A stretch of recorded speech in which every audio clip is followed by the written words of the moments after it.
नमस्कार दोस्तों, आपका स्वागत है आपके अपने चैनल स्टडी वाइन्स ऑफिशियल पर। तो इससे पहले मैं आपको बायोलॉजी के ये सारे टॉपिक पढ़ा चुका हूँ।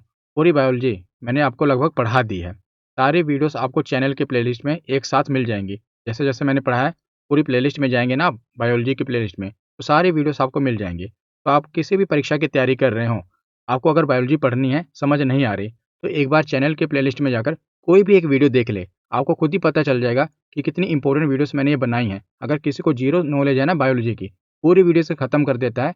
परीक्षा में कहीं से भी प्रश्न आ जाए, आपका गलत नहीं होगा। तो मैंने बॉटनी यानी कि वनस्पति विज्ञान में भी लगभग सारे टॉपिक पढ़ा दिए थे। तो पादप हार्मोन रह गया था, कुछ टॉपिक रह गए थे, वो भी मैं कंप्लीट करा रहा हूँ। तो पादप हार्मोन रह गया था, वो आज की इस वीडियो में हम देख लेंगे। तो चलिए आज हम पादप हार्मोन के बारे में पढ़ते हैं। तो पहले हम पूरे टॉपिक को अच्छे से समझेंगे, उदाहरण के साथ समझेंगे, और लास्ट में जो प्रीवियस ईयर एग्जाम में क्वेश्चन पूछे जाते हैं वो भी करेंगे। तो चलिए बिना देरी किए हुए वीडियो को शुरू करते हैं। तो चलिए वीडियो की शुरुआत करते हैं।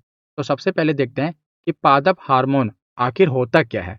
तो पौधों को अपनी वृद्धि और विकास के लिए सूर्य के प्रकाश, पानी, ऑक्सीजन तथा खनिजों की आवश्यकता होती है। ये तो बाहरी कारक हैं जो बाहर से मिलते हैं, लेकिन इसके अलावा कुछ आंतरिक कारक भी होते हैं जो कि पौधों की वृद्धि और विकास को नियंत्रित करते हैं, और इन्हीं को प्लांट हार्मोन या पादप हार्मोन कहा जाता है, और इन्हीं को फाइटो हार्मोन भी कहते हैं। प्लांट हार्मोन को ही फाइटो हार्मोन कहते हैं। तो पौधे के विकास के लिए पानी चाहिए, ऑक्सीजन चाहिए, खनिज चाहिए, जो कि हम इसे बाहर से दे देते हैं। सूर्य का प्रकाश भी चाहिए, ये भी बाहर से मिल जाता है। लेकिन पौधे के विकास के लिए कुछ आंतरिक कारक भी जिम्मेवार होते हैं जो कि हार्मोन होते हैं, पौधे के हार्मोन, जिसे फाइटो हार्मोन कहते हैं। तो देखिए, जो पादप हार्मोन होते हैं ना, ये दो प्रकार के होते हैं। एक होता है वृद्धि प्रेरक यानी कि ग्रोथ प्रमोटर, और एक होता है वृद्धि अवरोधक जिसे ग्रोथ इनहिबिटर कहते हैं। तो ये पौधे के विकास में योगदान देता है, उसको बढ़ाता है, और ये पौधे की वृद्धि को रोकता है। तो दो प्रकार के हार्मोन होते हैं। तो ग्रोथ प्रमोटर हार्मोन कौन कौन से हैं? ऑक्सिन, जिब्रेलिन और साइटोकाइनिन। और वृद्धि अवरोधक हार्मोन कौन कौन से हैं? तो एब्सिसिक अम्ल और इथाइलिन, ये वृद्धि अवरोधक हार्मोन हैं। तो इनके बारे में एक एक करके हम अब डिटेल में पढ़ते हैं। तो सबसे पहले देखते हैं कौन सा पादप हार्मोन है। ऑक्सिन हार्मोन, ये वृद्धि हार्मोन है। तो ऑक्सिन का मतलब क्या होता है? बढ़ना। तो यह हार्मोन का निर्माण पौधे के शीर्ष भाग पर होता है। तो जो पौधा होता है ना, पौधे के शीर्ष भाग पर इस हार्मोन का निर्माण होता है, और ये पौधे की वृद्धि को नियंत्रित करने वाला हार्मोन है। वेरी इंपॉर्टेंट, एग्जाम में यही पूछा जाता है कि पौधे की वृद्धि को नियंत्रित करने वाला हार्मोन कौन सा है? तो ऑक्सिन हार्मोन। इस हार्मोन के बारे में सर्वप्रथम किसने बताया था? तो डार्विन ने बताया था। और इसका रासायनिक नाम क्या है? तो इंडोल एसिटिक अम्ल, IAA का रासायनिक नाम है। और इस हार्मोन का निर्माण पौधे के कहाँ पर होता है? तो शीर्ष भाग पर होता है, जैसे कि मैंने आपको बताया। यहाँ से आपको ये पता होना चाहिए कि पौधे की वृद्धि को नियंत्रित करने वाला हार्मोन कौन सा है? तो ऑक्सिन हार्मोन है। और ऑक्सिन हार्मोन नेचुरल भी होता है, यानी कि प्राकृतिक भी होता है, और आर्टिफिशियल भी होता है। तो जो नेचुरल ऑक्सिन हार्मोन कौन सा है? तो इंडोल 3 एसिटिक एसिड और इंडोल ब्यूटिक एसिड, ये नेचुरल है, ब्यूटेरिक एसिड। लेकिन आर्टिफिशियल ऑक्सिन कौन सा है? तो देखिए, नेप्थलीन एसिटिक एसिड, जिसे Na कहते हैं, और 2,4 डाइक्लोरो डिफेनॉक्सी एसिटिक एसिड, ये आर्टिफिशियल ऑक्सिन हार्मोन हैं। यह नेचुरल और यह आर्टिफिशियल। तो इसके नाम याद रख लेना, एग्जाम में पूछ लिया जाता है। तो आगे देखते हैं। तो जो ऑक्सिन हार्मोन है, इसका कार्य क्या है? तो मैंने आपको बताया कि पौधे की वृद्धि में ये सहायक होता है, इसीलिए इसे वृद्धि हार्मोन बोला जाता है। और ये तने और जड़ की लंबाई को बढ़ाने वाला हार्मोन है। तो तने की लंबाई और जड़ की लंबाई भी कौन बढ़ाता है? तो यही ऑक्सिन हार्मोन बढ़ाता है। तो आप देख रहे हैं कि एक गमले में ये पौधा लगा हुआ है, और अगर गमले को गिरा दिया जाए, तो गिराने के बाद भी आप देखेंगे कि जो जड़ें हैं, जड़ें नीचे जा रही हैं, और जो इसका तना है आगे की ओर नहीं बढ़ रहा है, बल्कि ऊपर की ओर उठ रहा है। गिरने के बाद आप देखेंगे, अगर ये पौधा अगर सीधा होता तो ऐसे बढ़ना चाहिए ना, पर नहीं, ये हार्मोन जो होता है ऑक्सिन हार्मोन, इसको ऊपर की ओर उठाता है। तो आप देखेंगे पौधा ऊपर की ओर जा रहा है, सीधा हो रहा है ना, जबकि गमला गिरा हुआ है। तो ऑक्सिन हार्मोन क्या करता है? तने को ऊपर की ओर उठाता है, और जड़ों का जो नीचे जड़ें हैं, इसका विकास भी करता है। तो दोनों का, तने और जड़ की लंबाई कौन करता है? Auxin hormone. इसे वृद्धि में सहायक हार्मोन कहते हैं। के साथ ये फसलों को गिरने से बचाता है, और इस हार्मोन के कारण पौधे प्रकाश की दिशा में झुक जाते हैं। आप देखते हैं ना कि कई पौधे हैं जो प्रकाश, जिस तरफ प्रकाश होता है उसी दिशा में झुक जाते हैं। तो ऐसा क्यों होता है? तो जो ऑक्सिन हार्मोन होते हैं, मैंने आपको बताया, ये पौधे के टॉप पर पाए जाते हैं, जैसे आप ये देख रहे हैं, यह है ऑक्सिन हार्मोन। तो क्या होता है, जिस तरफ सूर्य की रोशनी होती है ना, ये जो ऑक्सिन हार्मोन होते हैं उसके अपोजिट हो जाते हैं, इस तरफ हो गए, ये देख रहे हैं आप, इस तरफ हो गए। उसके बाद क्या होता है, ये जो दूसरा हिस्सा खाली हो जाता है ना, पौधा इसी तरफ झुक जाता है। याद रखिएगा, ऑक्सिन हार्मोन दूसरी तरफ चले जाते हैं और पौधा जिस तरफ सूर्य की रोशनी होता है, जो उसका शीर्ष भाग होता है, उस तरफ झुक जाता है। तो आगे देखते हैं। अब दूसरा हार्मोन है जिब्रेलिन हार्मोन। तो इसकी खोज किसने की थी? तो कुरोसावा नामक वैज्ञानिक ने इसकी खोज की थी। और इस हार्मोन का मुख्य कार्य तने की लंबाई को बढ़ाना है। जैसे ऑक्सिन हार्मोन था, वो तने की लंबाई को भी बढ़ाता है और उसके साथ जड़ को भी बढ़ाता है। वो मतलब पौधे के शीर्ष भाग पर पाया जाता है। लेकिन जो जिब्रेलिन है ना, आप देखेंगे कि जैसे इस हार्मोन की सहायता से गन्ने और बांस का उत्पादन तीव्रता से बढ़ाया जा सकता है। ये एग्जाम्पल है। और ये गन्ना है, देखिए, ये जो पार्ट है ना, आप देखते हैं गन्ने में ऐसे ऐसे जो लाइन होती हैं, इसे नोड कहा जाता है। नोड। और दो नोड के बीच का जो पार्ट होता है उसे इंटर नोड कहते हैं। जैसे ये नोड है ऊपर वाला टॉप पे, और इसके बीच में ये नोड है। तो इन दोनों नोड के बीच में जो ये वाला भाग है, इसे क्या कहेंगे? तो इसे इंटर नोड कहेंगे। तो जो जिब्रेलिन हार्मोन है ना, यही इंटर नोड को बढ़ाता है। हर पौधे में होता है। कोई भी पौधा हो, ये पौधा होता है, तो जहाँ से तना निकलता है ना, एक और नीचे से तना निकला है, उसके बीच वाला जो भाग है वो क्या है? तो वो इंटर नोड है। ये जो जिब्रेलिन है ना, ये क्या करता है? इंटर नोड को बढ़ाता है। जिससे क्या होगा? जाहिर सी बात है, तने की लंबाई बढ़ेगी। लेकिन जो ऑक्सिन हार्मोन होता है, वो टॉप पर होता है, पौधे के शीर्ष भाग पर होता है। और उसके बाद ये बीज प्रसुप्ति यानी कि सीड डोरमेंसी को तोड़ता है और बीजों का अंकुरन कराता है। ये बहुत इंपॉर्टेंट है। ये जो बीज होता है ना, बीज जब भूमि में दबाया जाता है, उसके बाद जब वो अंकुरित होता है, तो अंकुरन का काम कौन करता है? Gibberellin hormone. ये उसकी डी डोरमेंसी को तोड़ता है और सुप्ति को तोड़ता है। और सुप्ति क्या होती है? जैसे कोई बीज जब जमीन में डाला जाता है, उसके बाद से लेकर जब तक वो अंकुरित नहीं हो जाता, ये बीज का समय, यानी कि बीज को जमीन में डाला गया और वो अंकुरित हुआ, तो बीज का जो समय है उसी को बीज प्रसुप्ति कहते हैं, सीड डोरमेंसी कहते हैं। ये क्या करता है? सीड डोरमेंसी को तोड़ता है। तोड़ता कैसे है? क्योंकि ये बीजों का अंकुरन कर देता है, उन्हें जर्मिनेट करता है। ये याद रखिएगा आप। तो आगे चलते हैं और आगे देखते हैं तीसरा हार्मोन साइटोकाइनिन। तो साइटोकाइनिन हार्मोन की खोज किसने की थी? तो मिलर नामक वैज्ञानिक ने की थी। साइटो का मतलब होता है कोशिका और काइनिन का मतलब होता है उसका विभाजन, डिवीजन। तो साइटोकाइनिन हार्मोन क्या करेगा? कोशिका का विभाजन करेगा। ये क्या करता है? सेल का डिवीजन करता है। तो ऑक्सिन की सहायता से कोशिका विभाजन का उद्दीपन करता है। ये याद रखिएगा, ये जो साइटोकाइनिन हार्मोन है ना, ये ऑक्सिन की सहायता से, ऑक्सिन की हेल्प से कोशिका का विभाजन करता है। इसकी सहायता से, ऑक्सिन की सहायता से। तो बीज निर्माण के दौरान बड़ी मात्रा में ये निर्मित होता है। ऐसी बात है, जब कोई बीज का निर्माण होता है, तो उसमें जो सेल का डिवीजन होता है वो ज़्यादा होता है। सबसे ज़्यादा मात्रा जो इसकी निर्मित होती है वो बीज के निर्माण के दौरान होती है। और ये पत्तियों में जरावस्था, जिसे जीर्णता कहते हैं, उसे रोकता है।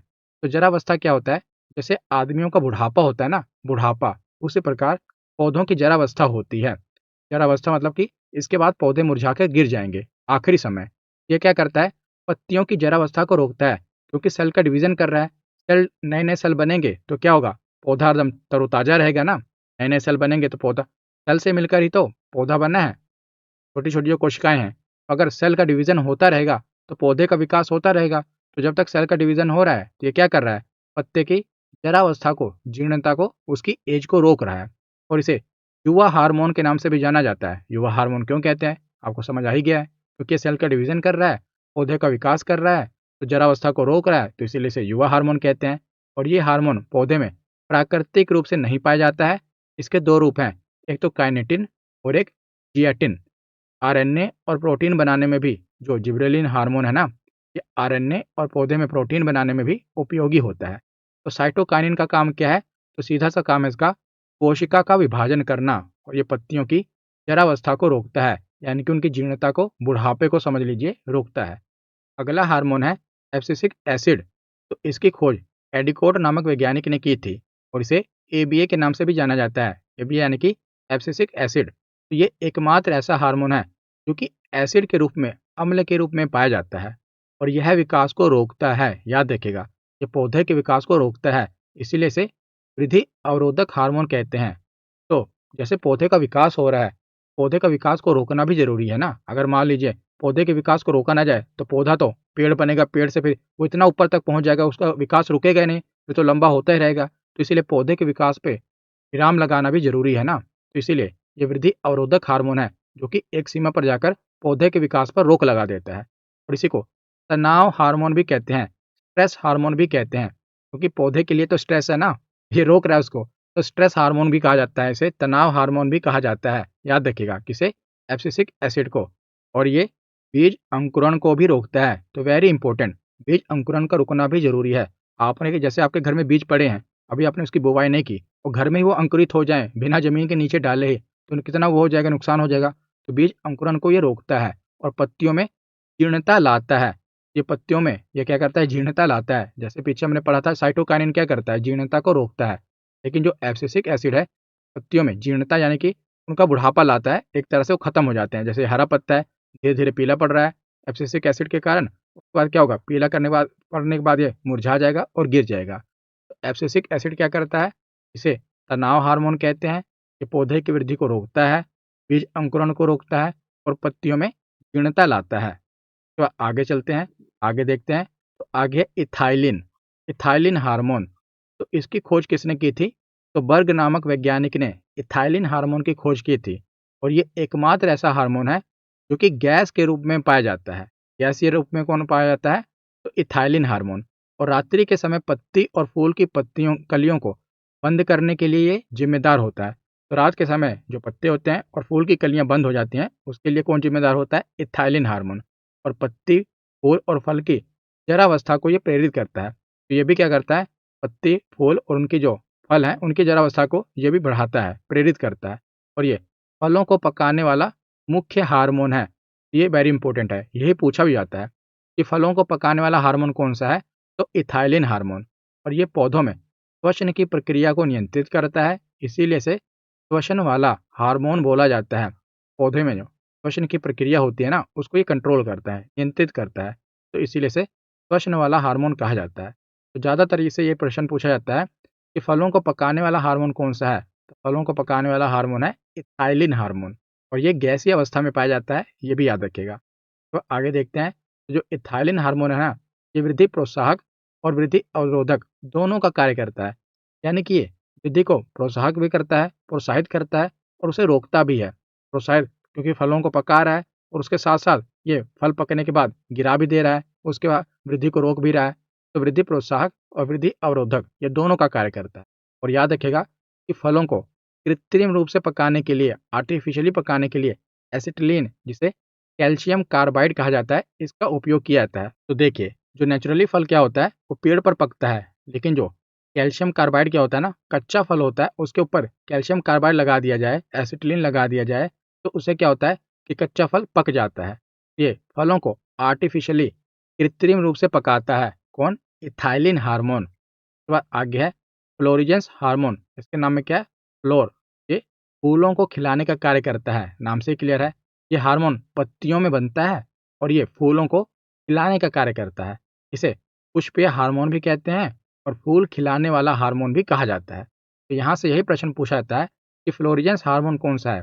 देखिए, जो हार्मोन है ना, पौधे के जो पादप हार्मोन है, ये टोटल कितने प्रकार के हैं? तो 7 प्रकार के होते हैं। कितने? 7 प्रकार के। तो 5 प्रकार जो हमने देख लिए, उसमें से 3 थे जो वृद्धि प्रेरक थे, 2 थे जो वृद्धि अवरोधक थे और ये बाकी के 2 जो बचे, ये अन्य हार्मोन हैं, वो भी हम देख ले रहे हैं। मुख्य रूप से तो 5 ही हार्मोन होते हैं और जो अन्य हार्मोन 2 हैं, वो भी हम पढ़ रहे हैं। तो उसमें से एक है फ्लोरिजेंस हार्मोन, जो क्या करता है? फूल खिलाने वाला हार्मोन होता है। उसके बाद एक है आखिरी क्रोमैटिन हार्मोन। तो क्रोमैटिन हार्मोन का काम क्या है? ये पौधों की घायल कोशिकाओं में बनता है, जिससे पौधे की चोट ठीक हो जाती है। यानी जब पौधा डैमेज होता है, तो आप देखते हैं धीरे-धीरे वो फिर से रीग्रो हो जाता है। धीरे-धीरे उसकी जो चोट होती है ठीक हो जाती है। वो किसके कारण ठीक होती है? तो इसी हार्मोन के कारण, क्रोमैटिन हार्मोन के कारण पौधे के कटे-छटे जो डैमेज पार्ट होते हैं, उसको दोबारा बनाने का ये कार्य करता है। जैसे गुलाब को तोड़कर लगाने पर वो लग जाता है एवं टूटे वाले भाग का भी विकास हो जाता है। जैसे आप देखते हैं ना, गुलाब से आप तोड़ के उसकी टहनी तोड़ के लगा देते हैं, तो गुलाब हो जाता है। लेकिन जहाँ से आपने तोड़ा, तो क्या वो उसके बाद रिपेयर नहीं होता? मतलब वैसे ही रह जाता है? नहीं ना। ये क्या करता है? पौधे की घायल कोशिकाओं को ठीक करता है, डैमेज पार्ट को रिपेयर करता है। तो यहाँ पर हमारा थ्योरी सेक्शन कंप्लीट होता है। अब हम प्रीवियस ईयर क्वेश्चन देखते हैं। तो पहला प्रश्न है कि निम्नलिखित में से कौन से पादप हार्मोन के प्रकार हैं? इथाइलिन, जिबरेलिन, ऑक्सिन या सारे? ये सभी पादप हार्मोन के प्रकार हैं। तो ऑप्शन डी इसका सही जवाब होगा। अगला प्रश्न है कि निम्नलिखित में से कौन सा पादप हार्मोन गैसीय रूप में पाया जाता है? ऑक्सिन, एथिलीन, जिब्रेलिन या साइटोकाइनिन? कौन सा गैसीय रूप में पाया जाता है? तो एथिलीन। तो ऑप्शन बी इसका सही जवाब होगा। अगला प्रश्न है कि निम्नलिखित में से कौन सा पादप हार्मोन विकास को नियंत्रित करता है और विशेष रूप से स्तनों में कोशिका वृद्धि को उत्तेजित करता है? तो कौन सा ऐसा हार्मोन है जो क्या करता है? ग्रोथ को, पौधे की ग्रोथ को कंट्रोल करता है। कौन सा हार्मोन है? ये ऑक्सिन हार्मोन है।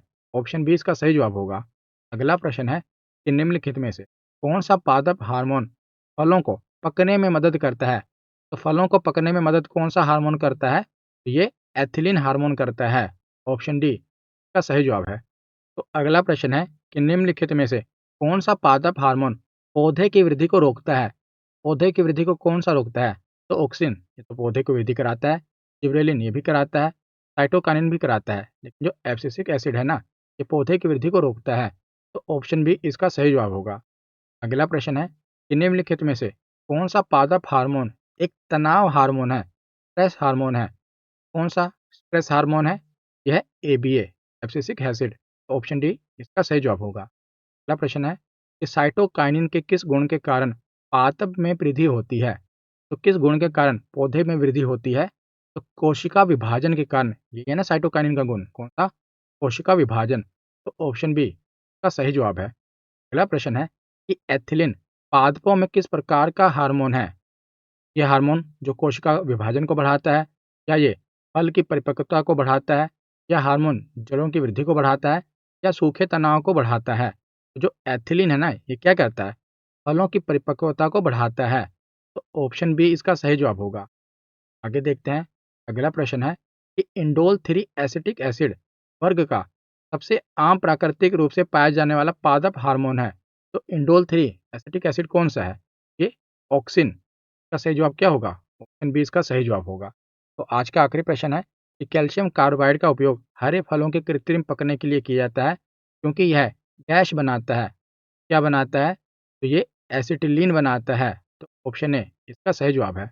तो अगर आपको हमारी हिस्ट्री की ई बुक बाय करनी है, जो कि मैंने चार्ट और डायग्राम से समझाया है पूरा इसमें, तो आप हमारी वेबसाइट से बाय कर सकते हैं studyvanceofficial.com। और अगर आपको हमारी PDF free of cost download करनी है, तो आप हमारे टेलीग्राम चैनल से जुड़ जाइए, यहाँ पर आपको पीडीएफ मिल जाएगी। आज की वीडियो यहीं पर ख़त्म होती है। कैसी लगी ये वीडियो कमेंट सेक्शन में ज़रूर बताना। धन्यवाद।